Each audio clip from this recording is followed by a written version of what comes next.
रहीम और अस्सलाम वालेकुम। आज अगस्त की 10 तारीख जुमेरात की अलल सुबह है। सुबह सुबह का वक्त है पाकिस्तान के अंदर, और मैं आपके सामने यही कहूँगा कि शायद ये इस साल की सबसे बड़ी स्टोरी आपके सामने हम रख रहे हैं, उसके ऊपर तजिया दे रहे हैं। स्टोरी तो ये इंटरसेप्ट की है।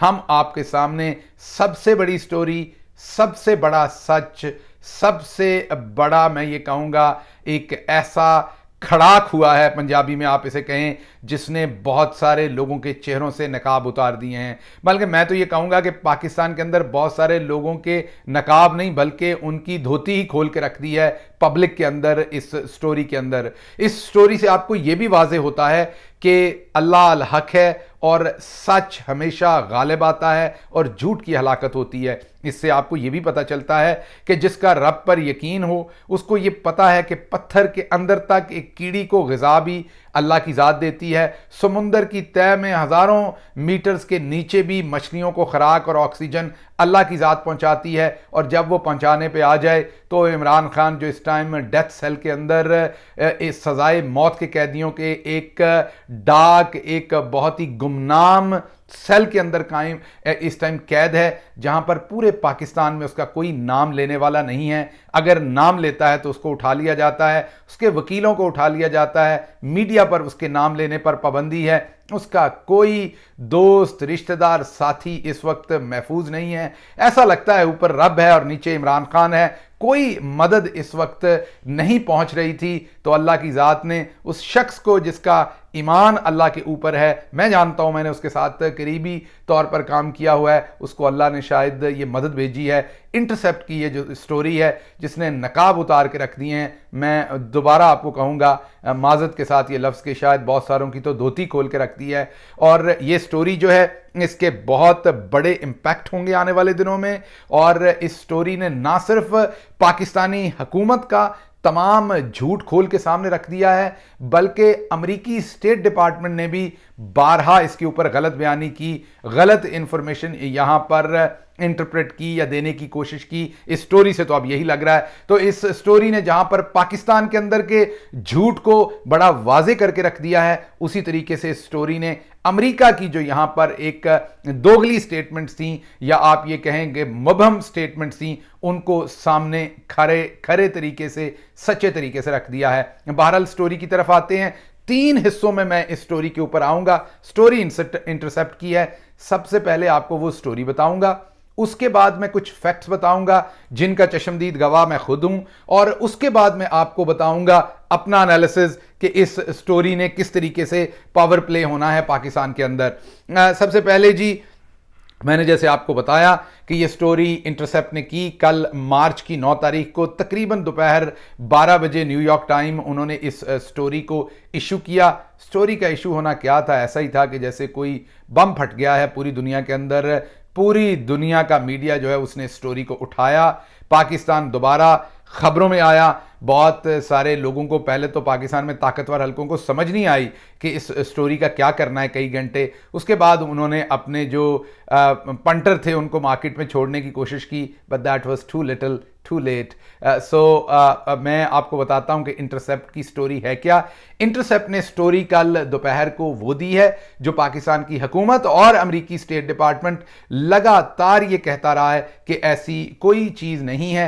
अमेरिका कहता रहा है कि हमने कभी ऐसा प्रेशर नहीं डाला, और पाकिस्तानी कहते रहे कोई साइफर नहीं था, कोई ख़ास बात नहीं थी। अमेरिका या किसी और ने कोई धमकी नहीं दी थी पाकिस्तान की हुकूमत गिराने के लिए, या कोई ऐसी डिज़ायर पेश नहीं की थी। और ये इमरान खान ने एक मन गढ़ंत ड्रामा बनाया है सिर्फ और सिर्फ अवाम की तवज्जो लेने के लिए, अपना बयानिया बेचने के लिए और मकबूल होने के लिए। और ये मुल्क के खिलाफ बहुत बड़ी साजिश है। ये कोई और नहीं कहता रहा, ये पाकिस्तान की इवन मिलिट्री लीडरशिप की तरफ से भी यही स्टेटमेंट्स आई। पाकिस्तान के फॉरेन ऑफिस के जो हेड हैं उनकी तरफ से भी यही स्टेटमेंट्स आई। पाकिस्तान के prime minister, interior minister, foreign minister, defence minister और पाकिस्तान के बहुत सारे बिके हुए लफाफों के अंदर रहने वाले सहाफ़ियों की तरफ से भी यही खबरें आई कि ये मुल्की सलामती के खिलाफ एक साजिश है जो साइफर का बयानिया बनाया गया। जैसा कि मैंने आपको बताया कि जब अल्लाह की ज़ात आपकी मदद करने आती है तो वो काल कोठड़ी के अंदर भी आपकी मदद करती है। और यही हुआ है। इंटरसेप्ट की स्टोरी ने इमरान खान को सच्चा साबित कर दिया। इंटरसेप्ट की स्टोरी ने बताया कि अल्लाह अल हक है, इमरान खान सच कह रहा था, बाकी ये सब झूठे थे। आइए स्टोरी की तरफ देखते हैं। सबसे पहले तो आपने कौमी तराना माजरत के साथ कह दिया, जंगी तराना एक सुना था, ए पुत्र हटाते नहीं विकदे। तो सबसे पहले तो असद मजीद एक ऐसा पुत्र है जो हटा पर नहीं विकदा। असद मजीद पाकिस्तान का इस टाइम खारजा अमूर का सेक्रेटरी खारजा हैं। इससे पहले वो एम्बेसडर थे, बहुत ही एक वफादार पाकिस्तानी है। काश मैं ये कह सकूं कि काश बाजवा साहब उनसे आधे भी वफादार और तगड़े होते जितने असद मजीद हैं, तो आज पाकिस्तान की सिचुएशन कुछ और होती। या काश बाकी लोग असद मजीद की तरह के हो जाएं तो अब पाकिस्तान की सिचुएशन कुछ और होगी। ये पुत्र हटा पर क्यों नहीं विकदा, इसकी मैं पूरी दास्तान आपके सामने रखता हूं और उसके ऊपर तजिया करते हैं। इंटरसेप्ट ने स्टोरी की है जी कि असद मजीद साहब की मुलाकात हुई जो कि पाकिस्तानी एम्बेसडर थे। दूसरी तरफ जो अमरीकी वजारत खारजा के डोनाल्ड लू अपने 2 और मोतबर अफसरान के साथ इनको मिलने आए। फॉर्मल मीटिंग हुई जिसके नोट टेकिंग की गई। ये तो इमरान खान साहब आपको पहले भी बता चुके हैं। 7 मार्च 2022 को ये मीटिंग हुई थी। उसके बाद असद मजीद साहब जो हैं वो बहुत ही परेशानी में, पैनिक नहीं मैं कहूंगा बिकॉज वो एक दबंग ऑफिसर हैं, बड़े ही उन्होंने परेशानी में पाकिस्तान के अंदर साइफर भेजा। साइफर क्या होता है? साइफर एक कोडेड लैंग्वेज होती है। मसलन अगर आपने पाकिस्तान के अंदर ये लिखना है कि मैं आपको ये बताना चाहता हूं, तो आप इस तरीके से नहीं लिखते कि मैं आपको ये बताना चाहता हूं। ऑफ कोर्स इंग्लिश में लिखते हैं I want to tell you, यार I want to tell you this story यार दिस न्यूज। तो आप इस तरीके से नहीं लिखते, आपके कोड हैं। आई के लिए कोई कोड है, वांट के लिए कोई कोड है, टेल यू के लिए कोई कोड है। तो कोडिंग के साथ वो चीज भेजी जाती है और वहां पर यहां पर कोडिंग करने वाला बंदा भी एम्बेसी के अंदर मौजूद होता है, वो उसकी कोडिंग करता है। वहां पर फॉरेन ऑफिस के अंदर एक अफसर मौजूद होते हैं जो उसको डिकोड करते हैं। तो आप, मुझे नहीं पता वो कोडिंग क्या होगी पाकिस्तान के फॉरेन ऑफिस की, लेकिन हो सकता है कि अगर ये लिखा जाए कि मैं आपको ये बताना चाहता हूं, तो हो सकता है लिखा हो X32YM और ये जो कोड है ये इस पूरे सेंटेंस को बनाता हो। तो वहां पर ये डिकोड होता है साइफर। और ये नॉर्मली तमाम एम्बेसडर भेजते हैं। क्यों कोडिंग की जाती है? ताकि दूसरे मुल्क आपकी कम्युनिकेशन को पकड़ ना लें और पता ना लग जाए कि आप अपने होम कंट्री के साथ आपका एम्बेसडर यहां से क्या शेयर कर रहा है। आप ये सोचें कि पाकिस्तान का जो एम्बेसडर हिंदुस्तान के अंदर होता है उसने भी वहां से इंफॉर्मेशन भेजनी होती है। तो इसलिए कोडिंग इस्तेमाल करती हैं पूरी दुनिया की एम्बेसियां कि वो सिर्फ उन्हीं के मुल्क को पता, और हर मुल्क का अपना एम्बेसडर ही उनको साइफर भेजता है, कोई और मुल्क उनको साइफर नहीं भेजता। बहरहाल इंटरसेप्ट की ये जो स्टोरी है इसमें वो कहते हैं कि ये मीटिंग हुई। इस मीटिंग के अंदर बड़े वाज़े तौर के ऊपर जो डोनाल्ड लू हैं उन्होंने, असद मजीद साहब अब लिखते हैं पाकिस्तान के जो फॉरेन ऑफिस हैं उनको, पहले तो कोडिंग की बात थी, अब तो वो पूरे का पूरा साइफर की डिकोड हुआ साइफर पाकिस्तान से लीक हुआ है और अकॉर्डिंग टू इंटरसेप्ट ये मिलिट्री के किसी बंदे ने उनको लीक करके दिया है। अब वो जो साइफर सामने आया है उसकी टेक्स्ट, क्योंकि वो डिकोड होने के बाद है, यहां से भेजा हुआ साइफर लीक नहीं हुआ, वो तो कोडेड था, वहां जाके डिकोड हुआ। डिकोड होके जो उसकी कॉपी प्रोड्यूस हुई वो लीक हुई है और वो इंटरसेप्ट ने जो है वो शाया की है। वो कहते हैं कि डोनाल्ड लू ने सबसे पहले तो एम्बेसडर को यह कहा कि जो पाकिस्तान की यूक्रेन के ऊपर एग्रेसिवली न्यूट्रल पॉलिसी है, ये बड़ा इंटरेस्टिंग वर्ड है कि पाकिस्तान न्यूट्रल भी रहे तो उसको अग्रेसिव कहा जा रहा था अमेरिका की तरफ से, हालांकि न्यूट्रलिटी कभी भी अग्रेसिव नहीं होती। बहरहाल उन्होंने कहा कि पाक पॉलिसी ऑन यूक्रेन जो है वो एग्रेसिवली न्यूट्रल है और ये सिर्फ इमरान खान की पॉलिसी है, ये पाकिस्तानी फौज, पाकिस्तानी फॉरेन ऑफिस और ये किसी की नहीं। ये डोनाल्ड लू कह रहा है पाकिस्तानी एम्बेसडर को कि हमने अपनी तहकीक की है और हमारे हिसाब से ये सिर्फ इमरान खान की पॉलिसी है और यूएस और यूरोप जो है वो इसके ऊपर बड़े नाराज हैं, उनके सीरियस कंसर्न्स हैं और आने वाले वक्त में भी बड़े सीरियस कंसर्न्स हमें नजर आ रहे हैं। और ये सब कुछ इमरान खान कर रहा है, ये उसकी पॉलिसी है और दौरा जो उसने किया था मॉस्को का वो भी उसकी अपनी ही पॉलिसी थी, वो उसने खुद से ही वो दौरा बनाया था, वो खुद ही जाना चाहता था और कोई नहीं जाना चाहता। यहां पर आपने ये बहुत इंटरेस्टिंग बात है जिसको आपने मद्देनजर रखना है कि क्यों अमेरिका सोचता है कि ये सिर्फ इमरान खान की पॉलिसी थी, क्यों अमेरिका ये सोचता है कि ये किसी और की पॉलिसी नहीं थी। माजरत, क्यों अमेरिका ये सोचता है कि ये किसी और की पॉलिसी नहीं थी, ये इमरान खान की ही अकेले की खालिस्तान पॉलिसी थी। इस पर इमरान खान साहब कह चुके हैं कि जनरल बाजवा, इमरान खान के मुताबिक जनरल बाजवा जो हैं वो यूएसए को रॉन्गली फीड करते रहे, इमरान खान के खिलाफ काम करते रहे, और उन्होंने यहाँ पर लोग हायर किए हुए थे, डॉलर देकर पैसे बंदे हायर किए हुए थे, जिनके थ्रू वो अमेरिका के अंदर मिस इन्फॉर्मेशन इमरान खान की हुकूमत के खिलाफ फैलाते रहे, और यहाँ पर ये बताने की कोशिश करते रहे कि मैं या मिलिट्री आपके खिलाफ नहीं है अमेरिका के, हम तो आपके साथ चलना चाहते हैं, इमरान खान आपके खिलाफ है। ये इमरान खान साहब समझते हैं और उन्होंने इसका इजहार भी कई दफ़ा किया है। बहरहाल जो एम्बेसडर असद कहते हैं, वो लिखते हैं फॉरेन ऑफिस को कि जी उन्होंने ये कहा कि ये जो आपकी न्यूट्रलिटी की पॉलिसी, आप गैर जानबदार रहना चाहते हैं, आप रशिया के खिलाफ नहीं होना चाहते और ना आप अमेरिका के साथ होना चाहते हैं, आप दरमियान में रहना चाहते हैं, तो आपकी ये जो पॉलिसी है ये बहुत ख़तरनाक है, एग्रेसिव है, हम इसे बिल्कुल पसंद नहीं करते। और फिर उन्होंने दूसरा एतराज़ किया कि पाकिस्तानी जो इमरान खान है, उन्होंने एक पब्लिक गैदरिंग में, एक इज्तिमा में, एक जलसे में कह दिया हम कोई गुलाम हैं जो आपसे पूछ के करें जो आपने करना है, हम अपनी मर्जी खुद करेंगे, हम अपने मुल्क की इंडिपेंडेंट पॉलिसी लेंगे। ये भी डोनाल्ड लू ने बड़ा सख्त कंसर्न इसके ऊपर शो किया, जिसके जवाब में यहां पर एक दफ़ा मैं दोबारा बता रहा हूं, ये पुत्र हटाते नहीं विकदे, असद मजीद हटाते नहीं विकदा। असद मजीद की जगह पर कोई और होता, शायद मरहूम जनरल परवेज़ मुशर्रफ होते, माजरत के साथ तो लेट जाते। असद मजीद ने तगड़े तरीके से आगे से ये कहा कि हजूर ऐसा नहीं है, पाकिस्तान कभी भी फॉरेन पॉलिसी के काम जो हैं वो पब्लिक के अंदर नहीं करता, पाकिस्तान बहुत सीरियस मुल्क है। हमारे वज़ीर आज़म को ये स्टांस इसलिए लेना पड़ा कि जो यूरोपियन एम्बेसडर थे इस्लामाबाद के अंदर, उन्होंने तमाम सफारती आदाब को बालाए ताक रखते हुए, एक तरफ रखते हुए, सफारती आदाब की खिलाफवर्जी करते हुए एक पब्लिक लेटर इशू कर दिया कि पाकिस्तान को रशिया की मुखालफत करनी चाहिए यूक्रेन के हमले के ऊपर।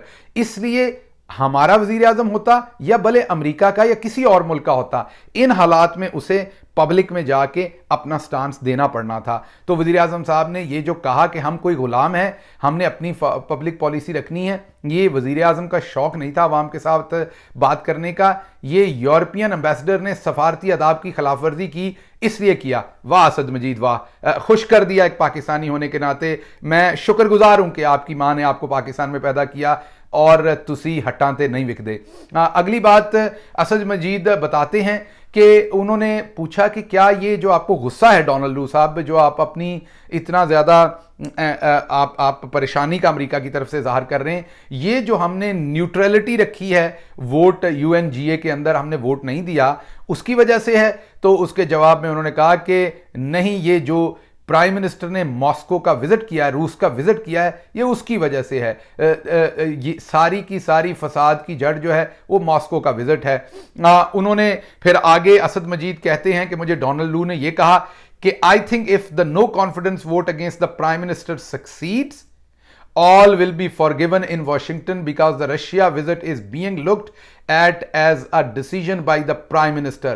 वो कहते हैं कि अगर जो इमरान खान के खिलाफ, ये 7 मार्च को हो रही है, अभी टेबल नहीं हुई नो कॉन्फिडेंस मोशन, आप देखिए ये 7 मार्च 2022 को डोनाल्ड लू कह रहे हैं असद मजीद को, वो असद मजीद मैं बार बार कहूंगा रेपिटेशन के एक्सपेंस पे और आप मुझे माफ करेंगे, जो हटाते नहीं विकदा, उस असद मजीद को कह रहे हैं कि असद मजीद साहब, अगर वोट ऑफ नो कॉन्फिडेंस जो है वो इमरान खान के खिलाफ जो आ रहा है वो अगर कामयाब हो गया, सक्सीड हो गया, तो सारा कुछ माफ तो आनू, ये जो रशिया का विजिट हुआ है, ये जो हमारा गुस्सा है, ये जो हम परेशान हैं, सब माफ। आपको आम माफी का ऐलान पाकिस्तान के लिए अमेरिका करेगा वाशिंगटन में, क्योंकि रशिया का जो दौरा है उसको ये इस तरीके से देखा जा रहा है कि ये इमरान खान कर रहा है, पाकिस्तान में और किसी का कसूर नहीं है, एक ही मुजरिम है इस चीज का जिसका नाम इमरान खान है, एक ही है जो काबू नहीं आ रहा जिसका नाम इमरान खान है, एक ही है जो इंडिपेंडेंट पॉलिसी बनाना चाहता है उसका नाम इमरान खान है।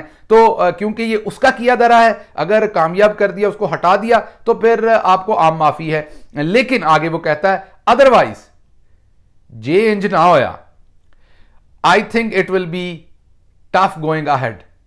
इहदा पंजाबी तर्जमा यह होगा कि फिर तुहानू असीं तुन के रख देंगे, माजरत, या इसका उर्दू में तर्जमा होगा कि फिर आपके लिए बड़े सख्त हालात होंगे आगे। तो उसके बाद वो असद मजीद साहब कहते हैं, ये इन्वर्टेड कॉमास में है सारी बातें, जो आम लोग इस बात को नहीं समझते वो ये कि असद मजीद साहब अपनी तरफ से बात नहीं करते। जब कोई स्टेटमेंट इन्वर्टेड कॉमास में लिखी जाए तो उसका ये बाजी मरियम के लिए भी है और बाजी मरियम औरंगजेब के लिए भी है, ये सब नलायक बाजियां आस्ते, क्योंकि पढ़ियां तो है नहीं, उन्होंने पता होवे ਜਦੋਂ कोई शै इन्वर्टेड कॉमास ਦੇ ਵਿੱਚ लिखी जाती है तो स्टाइल मारन वास्ते नहीं लिखी जाती, ਉਹਦਾ मतलब ਇਹ ਹੁੰਦਾ है कि वो स्टेटमेंट हू बहू लफ्स बलफ्स उस बंदे दी है, मैं अपने को कुछ ऐड नहीं कर रहा। तो असद मजीद साहब इन्वर्टेड कॉमास में ये स्टेटमेंट लिख रहे हैं पूरे मोहतात होके, क्योंकि नोट लिए हुए थे कि ये मेरा इसमें कोई लफ्ज शामिल नहीं, हू बहू एज इट इज डोनाल्ड लू साहब ने ये बात कही है। उसके बाद वो कहते हैं, उन्होंने तवक्कुफ लिया, एक रुके डोनाल्ड लू, और उन्होंने आगे कहा, और and then he said I can not tell how this will be seen by Europe but I suspect their reaction will be similar. मुझे नहीं पता कि यूरोप वाले, मैं कुछ खास नहीं कह सकता कि यूरोप वाले क्या करेंगे, किस तरीके से रिएक्ट करेंगे, पर मुझे लगता है वो भी हमारी तरह ही रिएक्ट करेंगे। आप माई बाप हैं पूरी दुनिया के, आप ही की तरह उन्होंने रिएक्ट करना, उनकी क्या मजाल है बेचारों की किसी और तरह से रिएक्ट करें। और उसके बाद उन्होंने कहा, यहां इन्वर्टेड कॉमा बंद हो गए बाजी मरियम, आप आजकल चाय के मग बेचना शुरू हो गई हैं कॉफी के, तो इन्वर्टेड कॉमा बंद हो गए, अब आगे बात हो रही है। ही देन सेड दैट, अब फिर शुरू हो गए inverted comma, honestly I think isolation of the prime minister will become very strong from Europe and the United States। वो कहता है मैं ਤੁਹਾਨੂੰ पूरी जिम्मेदारी नाल दस रहा, अगर इमरान खान ही वजीर आजम रहा तो उन्होंने असी कला कर देंगे, ਉਹਦੇ ਨਾਲ कोई गल नहीं करेगा, ना अमरीका तो ना यूरोप तो। दूजे लफ्जां दे विच यही कहने का मतलब है, प्राइम मिनिस्टर का मतलब फिर तुहाडा पाकिस्तान कंट्री हो गई ना। सो डोनाल्ड लू बता रहा है कि अगर वो बाहर ना निकला वोट ऑफ नो कॉन्फिडेंस से तो फिर आइसोलेशन में चला जाएगा, इमरान खान कोई इंगेज नहीं करेगा। दूसरे लफ्जों में पाकिस्तान वाज़े तौर पर बता दिया कि आपका अंजाम क्या होने वाला है। इसके जवाब में जो है वो असद मजीद वो पुत्र जड़ा हटां ते नहीं विकदा, वो पूछता है कि जो वो बताने की कोशिश करते हैं असद मजीद कि जो मॉस्को का विजिट है, अब मैं इसलिए कह रहा हूँ असद मजीद को कि पुत्र हटां ते नहीं विकदा कि वो उस लेवल पे भी पाकिस्तान का दफा कर रहा है। जब पाकिस्तान के अंदर से उसके वज़ीर आज़म के ख़िलाफ़ ताकतवर तरीन इंसान साजिश कर रहा है, उस वक़्त असद मजीद कौम का बेटा जो यहाँ एम्बेसडर है वो अपने मुल्क का दिफा कर रहा है। बहुत शुक्रिया असद मजीद साहब, मैं लगी लिपटी के बगैर आपको खराज तहसीन पेश करता हूँ। असद मजीद कहता है कि मॉस्को का जो विज़िट था हजूर, वो इमरान खान का अकेले का फ़ैसला नहीं था, वो सारे इदारों की उसमें फ़ीडबैक थी, हमारे सारे सिस्टम की फ़ीडबैक थी। आगे अफ़गानिस्तान के हालात आपको पता है, अमेरिका वहाँ से निकल रहा है और निकल गया है। इन हालात के अंदर अफ़गानिस्तान में अमन की बहुत ज़रूरत है, जिस वजह से रूस एक मेजर प्लेयर है। हम रूस के साथ, क्योंकि हमारी आपकी वजह से दहाइयों से हम अमेरिका के साथ थे और रूस के साथ हमारी मुखालफत थी।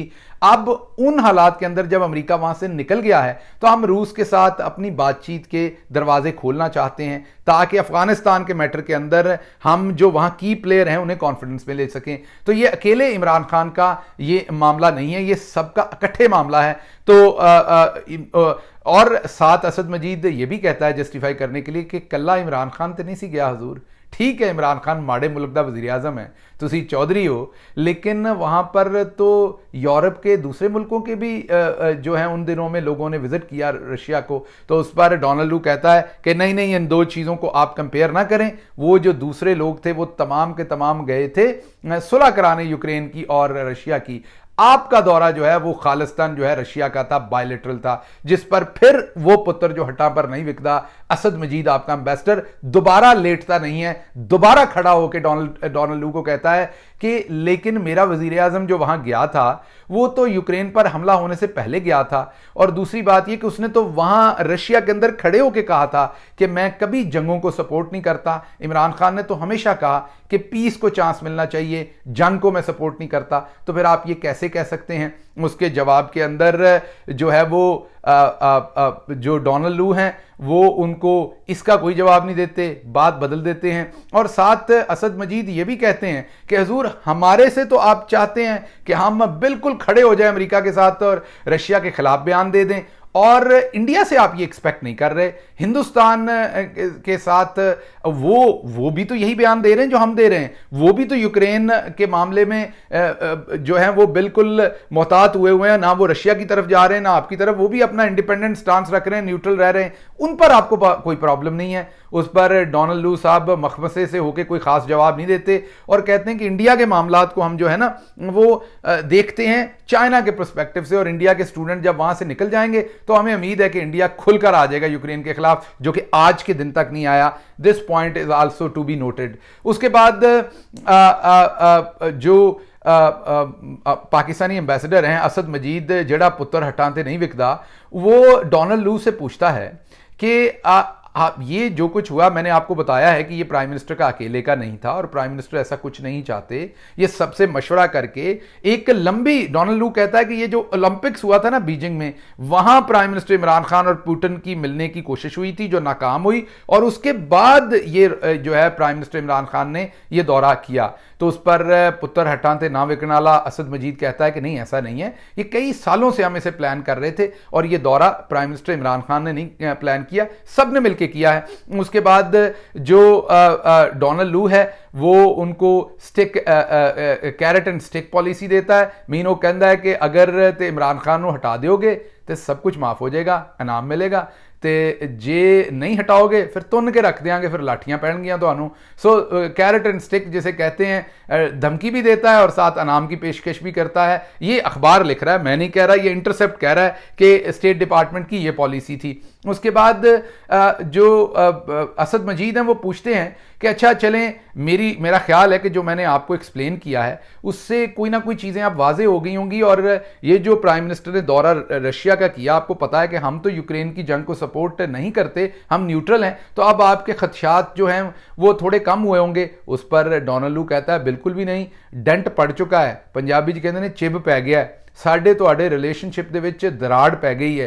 अब ये इमरान खान जाएगा ही तो मामला ठीक होता मुझे नजर आ रहा है। अगर वो रुका तो फिर देखेंगे, फिर हमें शायद ये बड़ा हेड ऑन, मीन फिर टुड्डा वजनगियां, पंजाबी कहते हैं सिर नाल सिर वजेगा, फिर हम अपना ये जो पॉइंट ऑफ व्यू है इसको बड़े खुले तरीके से हेड ऑन कोलिजन होगी, हेड ऑन हम आपके साथ टेक करेंगे इस सारे पॉइंट ऑफ व्यू को साथ।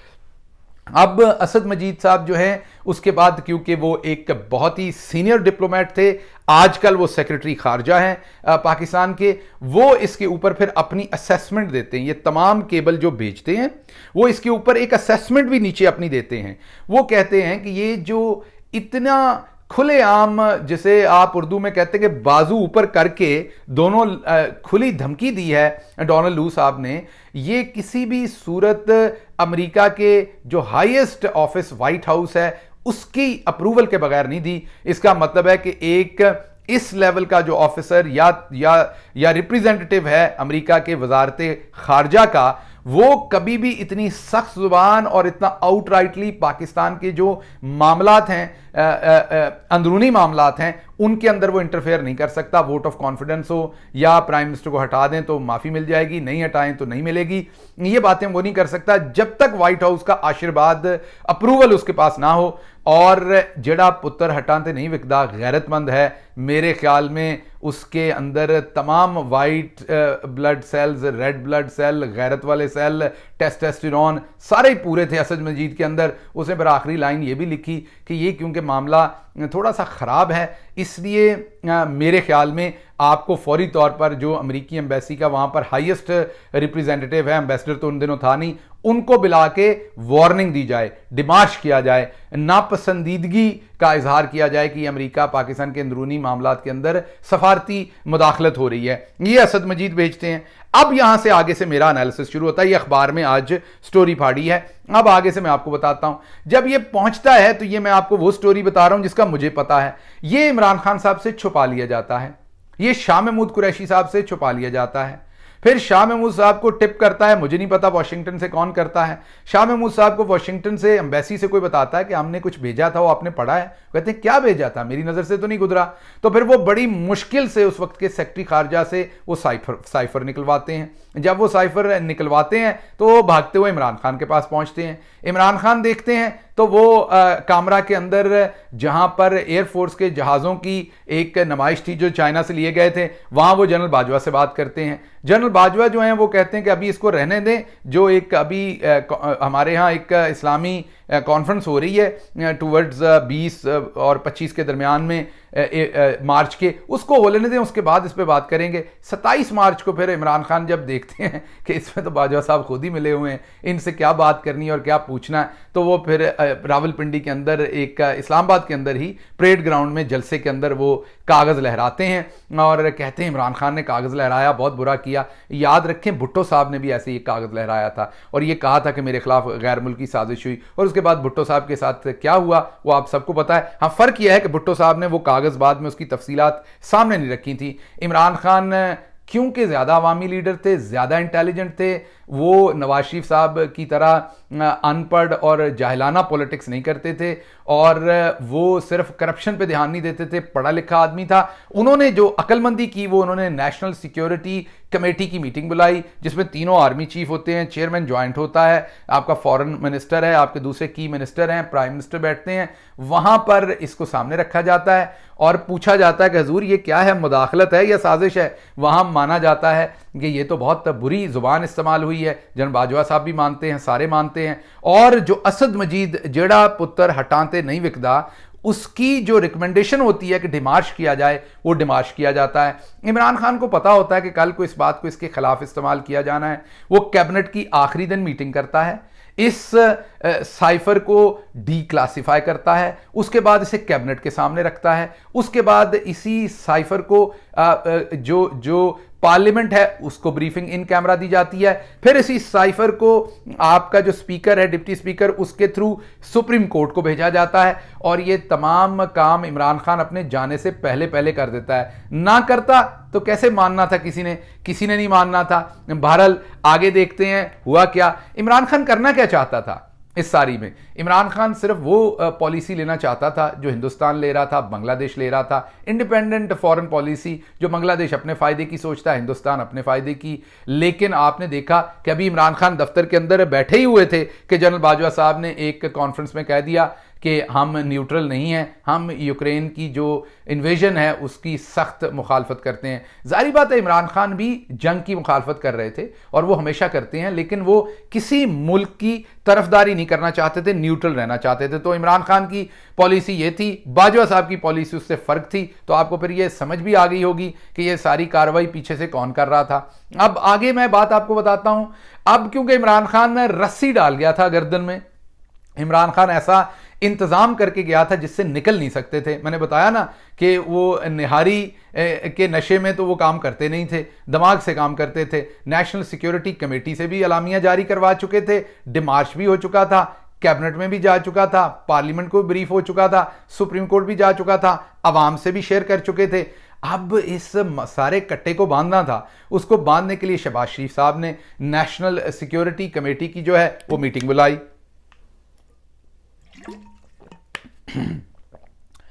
उसके अंदर असद मजीद जेड़ा पुत्र हटाते नहीं विकदा उसको बुलाया गया। उसको पूछा कि जी ये आपने भेजा है, क्या ये सच है? उन्होंने कहा जी बिल्कुल सच है, जो मैंने सुना जो हुआ वो मैंने। उन्होंने कहा आपने ज्यादा सख्त जुबान नहीं कर दी कि इनको डिमार्श किया जाए, जो आपकी असेसमेंट है? उन्होंने कहा हजूर जितना मैं समझता हूं डिप्लोमेसी को, जितना मैं पाकिस्तान का फायदा समझता हूं एज एम्बेसडर, मैंने अपनी स्टेटमेंट दी और मैं इससे पीछे नहीं हटूंगा। इसका एक एक लफ्ज सच है और मैं इसकी पूरी ओनरशिप लेता हूं। अब पहली कोशिश तो ये थी कि असद मजीद थोड़ा सा आगे पीछे हो जाए, पुत्र जेड़ा चलो हटाते ना बिके, किसी नुमाइश में बिक जाए। लेकिन उस पुत्र ने क्या, ना मैंने किसी प्रेशर में बिकना है, ना मैंने किसी हट्टी पर बिकना है। तो असद मजीद ने जब इनकार कर दिया और कहा कि ये सब कुछ सच है, तो फिर एक फरसूदा सा नया अलामिया निकाला जिसमें कहा साजिश नहीं हुई, मुदाखलत हुई है। अब इसको मैं क्या कहूँ, उसके ऊपर बहुत बहुत मज़ेदार मीम्स और फिर बाद में तस्वीरें सोशल मीडिया पर आई, उस पर मैं कुछ नहीं कहूँगा। अब अगली बात करते हैं। फिर शहबाज शरीफ साहब ने पार्लियामेंट के फ्लोर के ऊपर कहा कि पाकिस्तान के खिलाफ साजिश नहीं हुई, मुदाखलत हुई है, और यह भी कहा कि डोनाल्ड लू के जो अल्फाज थे वो इनएप्रोप्रिएट थे। आज जब यह खबर आई तो अल्लाह दी शान राणा सनाउल्ला ने इस पर कॉमेंट की, राणा साहब कुछ ख्याल करो। तो ये भी नहीं पता होना इंटरसैप्ट किनू कहते हैं। तुसी मेरा ख्याल यही समझिया कि पुलिस किसी को इंटरसैप्ट कर रही है। तुसी अपना काम करो, ਜਿਹੜੇ कमी ਤੁਹਾਨੂੰ लाया, लोगों के कपड़े शपड़े लाओ, उन्होंने कुट शुट चढ़ाओ। सो राणा साहब ने सीधा ही ट्वीट दाग दिया। सारी बातें किसी ने लिख के दिया, उन्हें खुद तो वो ये काम नहीं कर सकते ना बेचारे, उनको ये ट्वीट किसी ने लिख के दिया और उन्होंने ये इसके ऊपर स्टेटमेंट दी कि इस स्टोरी में कुछ नया नहीं है, फजूल स्टोरी है इंटरसेप्ट की, कुछ नया नहीं है और पुरानी बात यह जो दोबारा हुई है तो कुछ ऐसा नया नहीं है। और साथ एक और चीज़ दाग दी कि अगर इसमें एक चीज़ इंपॉर्टेंट है कि ये साइफर जो अखबार तक पहुंचा है तो एक ही कॉपी थी जो इमरान खान के पास गुम हो गई, बाकी सारी तो मौजूद हैं, तो यही कॉपी वहां पहुंची है। अच्छा जी, आजकल कॉपियां सिर्फ हार्ड कॉपी पहुंचती है, ये आपके फॉरेन ऑफिस से या किसी और जगह से तस्वीर लेके फ़ोन पे अखबार को नहीं भेजी जा सकती थी उसी पेज की। पर राणा साहब दे इन्ना पता हो राणा साहब ने तो फिर सारी मुसीबत किस गल दी सी।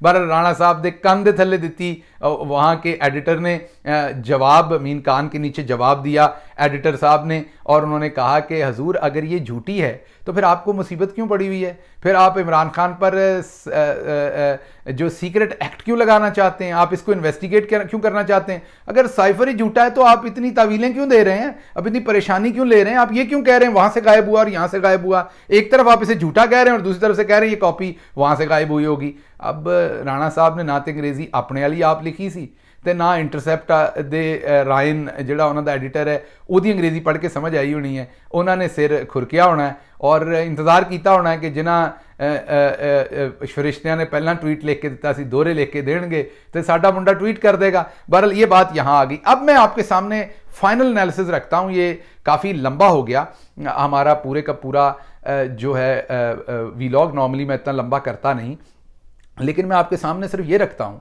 कि आप एक बात सिर्फ इसमें यह देखिए कि पाकिस्तान के अंदर इन्होंने किया क्या। सबसे पहले तो हुकूमती लेवल के ऊपर यहां पर किस तरीके से डिनाई किया गया स्टेट डिपार्टमेंट ने, और वहां पर वो आपने देख लिया। उसके बाद आपने देखा कि पाकिस्तान के अंदर जो 2 नंबर किस्म के सहाफती ताइफे हैं उन्होंने क्या कुछ किया। ये तवाइफ और ताइफे में फ़र्क होता है, ये ज़हन में रखिएगा, बाद में ये ना कह दीजिएगा मैंने तवाइफ कहा। जो ताइफे हैं मसलन सलीम साफ़ी जैसे, उन्होंने कहा आज तक अमेरिका से या किसी बैरूनी मुल्क से कोई साइफर नहीं आया किसी एम्बेसडर की तरफ से, अगर आया हो तो मैं सहाफत छोड़ दूंगा। तुसी नहीं छड्डनी, ना तुसी कदी बेशर्मी छड्डनी है तो ना तुसी माजरत दे नाल कदी इहो जी गंदी सहाफत छड्डनी है। सो आपने नहीं छोड़ी, अब तो साइफर लीक हो गया, अब तो सामने आ गया। सो पहले ये कहा गया ये साइफर झूठ है, कोई साइफर है ही नहीं, सारा ड्रामा इमरान खान ने खुद बनाया, इसमें कोई रियलिटी नहीं है, ये पहला नैरेटिव था। उसके बाद ये कहा गया कि साइफर है लेकिन उसमें साजिश नहीं है, मुदाखलत है, फिर वो बयानिया बनाया गया, कुछ ऐसा नहीं हुआ। फिर कहा गया बाजी मरियम, तो क्योंकि इमरान खान ने इन्हीं के बारे में कहा था कि एक तो ये पढ़े लिखे नहीं और दूसरे कोशिश नहीं करते। बाजी मेरी तो पता है मेडिकल कॉलेज तो कट दी गई सी, बाजी सिर्फ चंगे कपड़े पांदी है, बाजी ब्रांडेड चीज़ां फटदी है, ब्रांडेड बैग फटदी है, और बाजी दियां जिहड़ियां सहेलियां ने, मैं ये कह सकदा बाजी दियां जिहड़ियां कनीज़ां ने वो नाल बैग शैग फड़ के फिरदियां ने ब्रांडेड, और बाजी नूं एडा पता तो नहीं हुंदा। बाजी ने भी एक बयान दे मारिया, बाजी ने कहा देखें ना इमरान खान ने कितनी बड़ी ज्यादती की है, अब कोई दूसरा मुल्क हमें कभी साइफर नहीं भेजेगा। बाजी नूं फिर लोगों को दसना पिया कि बाजी ये अपना मुल्क ही अपने आप नूं साइफर भेजदा है, मीन अपना अंबैसडर ही भेजदा है, कोई और नहीं भेजदा। सो डोंट वरी, साडे अंबैसडर हजे भी भेजते रहेंगे। अच्छा जी, सो ये बयानिया बनाया गया कि कोई साइफर नहीं है, कुछ नहीं है, ये पहले बयानिया बनाया गया, फिर है साजिश नहीं थी, मुदाखलत है। और अब क्या हुआ जब ये स्टोरी आ गई, पाकिस्तान की बहुत ही मायनाज जर्नलिस्ट हैं, बड़े जर्नलिस्टों में से उनका शुमार होता है आरिफा नूर साहबा, डॉन लीग की स्टोरी जो थी वो भी उन्होंने की थी, आपको याद होगा। उन्होंने नहीं की थी एग्जैक्टली, लेकिन वो उस टीम का हिस्सा थी, बड़ी जर्नलिस्ट हैं पाकिस्तान की। उन्होंने आज लिखा कि क्या बदकिस्मती है, पाकिस्तान के जो मीडिया की थोड़ी बहुत इज्जत रह गई थी वो भी ख़त्म कर दी जा रही है। पूरी दुनिया में इतनी बड़ी स्टोरी हुई है और पाकिस्तान में हमें इजाज़त नहीं है कि हम टीवी पे उस पर बात करें। थोड़ी देर में सोशल मीडिया के ऊपर स्क्रीनशॉट आ गए जिसमें यह नज़र आया कि मौजूदा रजीम ने सहाफ़ियों को कहा है अस्सलाम वालेकुम, ये जो इंटरसेप्ट की स्टोरी आई साथ लिंक भी भेजा, इसके ऊपर आपने बात नहीं करनी, बाकी किसी पे भी नहीं करनी। मैं यानी शायद हूँ कि इमरान खान को भी बहुत ताकतवर हलकों ने बहुत बार कहा कि आपने साइफर पे बात नहीं करनी, आपने साइफर पे बात नहीं करनी, इस पर से रोका जा रहा था। बहरहाल ये स्टोरी आई, इससे इमरान खान सच्चा साबित हुआ, इमरान खान का सच सबके सामने आ गया और इस पर भी हम सबका यकीन कि अगर इंसान सच्चा हो तो फिर वो काल कोठरी में भी हो तो अल्लाह की ज़ात उसे जो है वो अपनी मदद भेजती है। पाकिस्तान के जो जितने भी पाकिस्तान के अंदर झूठ बोले गए और जितनी भी गलत बयानियां स्टेट डिपार्टमेंट के लेवल से की गई, या तो अब इन लोगों को इस साइफर को डिनाई करना पड़ना है और या फिर इन लोगों को अब मानना पड़ना है कि कौम को कितना बेवकूफ़ बनाया। दूसरी बात, आज़म खान साहब का बयान, साइफर, ये सारी कहानियां में बेची गई। इसके आने के बाद अब वो सारा भी, उस सब का भी बिस्तर गोल हो गया, अब वहां से भी कुछ नहीं हो सकता। और तीसरी बात आपके सामने मैंने ये रखनी है कि दोबारा सोचिए, सब पुत्र इससे मुल्क दे ने, इको जियां मावां ने सारे पुत्र जम्मे ने। एक पुत्र जिहड़ा वो वकील बन जाता है, एक जज बन जाता है, एक पुत्र ब्यूरोक्रेसी चला जाता है, एक पुत्र जर्नलिस्ट हो जाता है, एक पुत्र फौजी बन जाता है, तो एक पुत्र सियासतदान बन जाता है। ये सिर्फ कोई एक ही पुत्र नहीं ਜਿਹੜੇ ਹੱਟਾਂ ਤੇ नहीं विकते, वो पुत्र कोई भी हो सकता है। तो इस वारी असद मजीद सी ਜਿਹੜਾ ਹੱਟਾਂ ਤੇ नहीं विकया।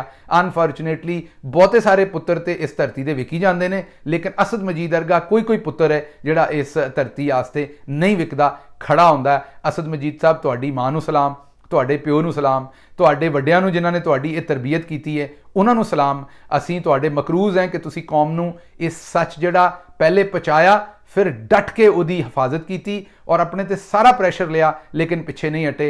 अल्लाह तुहानू इज्जत भी देवे, लंबी जिंदगी भी देवे और तुहाडी हिफाजत करे। और इसके साथ साथ मैं तमाम अपने दोस्तों को जिनके पास ताकत है उनके सामने ये बात रखना चाहता हूँ कि पाकिस्तान के पास भी हक होना चाहिए, पाकिस्तानियों के पास भी हक होना चाहिए कि वो सच जाने कि उनके आला ईवानों के अंदर कैसे फैसले होते हैं, उनकी फॉरेन पॉलिसी कौन बनाता है, क्या वोट जिनको वो डालते हैं वो रिप्रेजेंटेटिव बनाता है या कोई और बनाता है। वाशिंगटन के अंदर अब तो हसैन हकानी साहब ने भी मान लिया और व्हाइट हाउस के तर्जुमान ने भी किसी हद तक मान लिया ये सारी इसकी इंटरसेप्ट की स्टोरी के बाद। तो झूठ बड़ा बुरा बेनकाब हुआ है। हकानी साहब ने यह कहा है कि ज़्यादा से ज़्यादा इससे यही समझा जा सकता है कि अगर इमरान खान को हटा दिया तो अमेरिका के तल्लुकात अच्छे होंगे, ना हटाया तो अच्छे नहीं होंगे। इसके साथ ही बहुत लंबा हो गया वीलॉग, लेकिन आपके सामने रखना चाहता था कि ये हुआ क्या, ये क्यों इतनी बड़ी स्टोरी है। और इसके अंदर जो सबसे बड़ा एक्सपोज हुआ है वो मेरे ख्याल से जनरल बाजवा साहब हुए हैं। काश वो ये रास्ता ना लेते, काश वो जो इलेक्टेड गवर्नमेंट थी उसको अपने फैसले करने देते, पाकिस्तानी कौम को अपने फैसले करने देते, तो आज ये सब कुछ ना देखना पड़ता। अल्लाह आपका हामी नासिर हो। पाकिस्तान जिंदाबाद।